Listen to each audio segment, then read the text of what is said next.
Alors moi, j'ai grandi en République dominicaine, au lycée français. Et dans une usine de lait? Oui, je passais beaucoup de mes journées dans l'usine avec les parents, sans jamais avoir l'idée de reprendre la suite plus tard.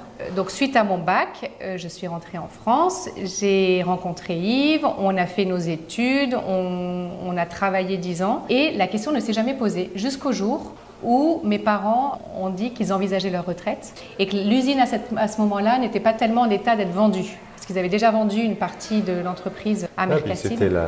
Ils ont parlé du projet humanitaire Plum Peanut et donc ils savaient que ce projet avait une fin et qu'à partir de 2014, il fallait ou faire autre chose ou tout arrêter. Donc oui, donc la question s'est posée à ce moment-là de revenir ou pas. On sentait que ça leur fendait un petit peu le cœur de devoir fermer. On était très heureux en France, on avait notre vie professionnelle établie.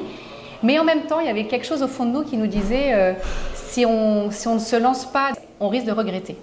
Moi, je travaillais dans l'agroalimentaire, je développais des produits chez Unilever. Et en fait, c'était exactement ce qu'ils avaient besoin de faire ici, c'était de relancer des produits sur le marché. Et quand je réfléchissais à ce qu'on pouvait faire ici, je me suis dit, c'est quand même dommage, c'est notre formation, de pas le tenter. Il y avait un risque qu'on le regrette plus tard. Et moi, pendant ce temps-là, je travaillais au ministère de l'Agriculture, et donc à aider des entreprises et des agriculteurs. Et donc il y avait un petit côté tentant de passer de l'autre côté du miroir et d'avoir l'expérience de ce que c'est une entreprise, une petite, familiale. Donc on a dit… On vient 5 ans. C'était 5 ans. C'était 5 ans. Et avec un petit grain de folie aussi. Quand on reprend une boîte quelque part, on décortique les chiffres, on fait des business plans. Là, comme c'était l'usine de papa et maman, on ne s'est pas trop posé la question. En arrivant, il y avait quand même beaucoup de boulot parce qu'ils avaient bien vendu une partie, mais là, ils maintenaient tous les employés. Et pour tout redémarrer, tout réenclencher, ça a été beaucoup de boulot et je pense qu'on ne s'était pas rendu compte. En même temps, c'est bien qu'on ait eu une petite dose d'inconscience, sinon on ne l'aurait peut-être pas fait. Ouais, donc à l'arrivée… Le stage de démarrage, ça a été construction. Il a fallu faire un bâtiment de plus pour faire l'atelier de fruits. C'était le projet initial. Donc oui, parce qu'on avait vendu les yaourts, donc on n'était plus censé faire du yaourt pendant 10 ans. Interdit. Mais ça faisait 7 ans, donc il nous restait 3 ans. Et notre projet, c'était de faire des compotes, comme en France, des compotes à boire. En France, tous les enfants mangent… C'est la dernière. Tous les enfants mangent des compotes matin, midi et soir et pas que les bébés, des enfants jusqu'à 10 ans. Donc on s'est dit, mais ça va marcher du tonnerre. C'était notre projet phare en arrivant. On y a passé 2 ans. Alors moi, c'est que j'arrivais de chez Unilever. Tout de suite, je faisais mes business plans, mon marketing, ma com, mes machines qui faisaient 2 tonnes. Papa nous a quand même conseillé, partez petit, commencez petit et vous verrez. Et donc on a appliqué ses conseils. Heureusement. Et heureusement. Parce que ce premier projet a été compliqué. En fait, les compotes, on a sorti le produit. Les supermarchés, on a réussi à en convaincre de faire entrer le produit. Mais en fait, très vite, ils se sont rendus compte que c'était sympa comme produit et ils pouvaient l'importer.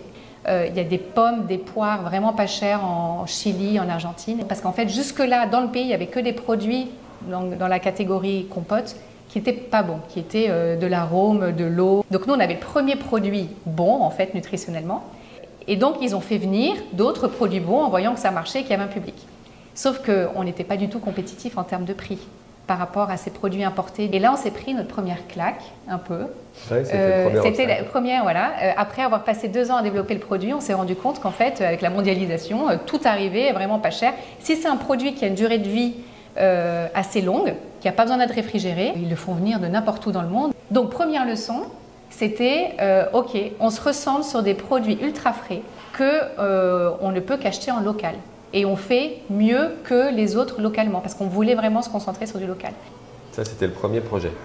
Et le deuxième projet, ensuite, sur les fruits, ça a été les petits pots de confiture. Parce qu'il y avait toujours eu une activité de confiture. Quand il y avait les yaourts Yoka, il y avait de la fabrication de confiture pour mettre dans le yaourt. Après la vente de Yoka, l'entreprise a continué à être sous-traitant et à préparer des bases de fruits pour les yaourts. Mais c'était dans une petite salle de 20 mètres carrés avec une cuve.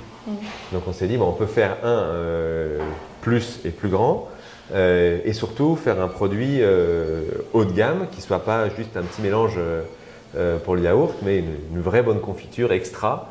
Parce que les fruits ici, c'est une ressource inépuisable, il y en a plein, ils ne sont pas très chers. Si on fait attention, ils sont de bonne qualité.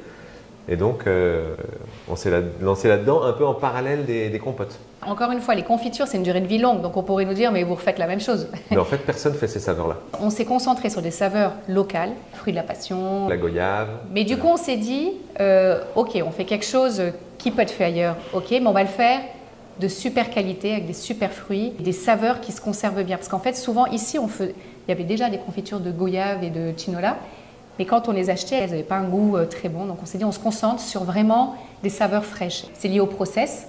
On a une boule de cuisson qui nous permet de maintenir mieux les saveurs et les couleurs que d'autres.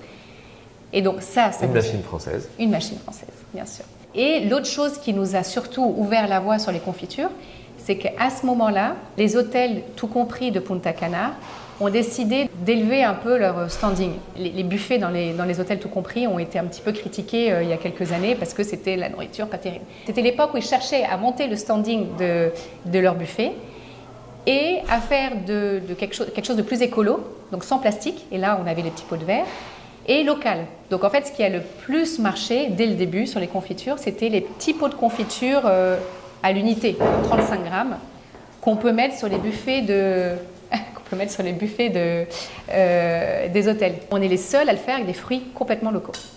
Et ça a été un gros déclencheur sur les confitures. Donc il a fallu pousser un peu les confitures américaines qui étaient assez bien positionnées à Punta Cana.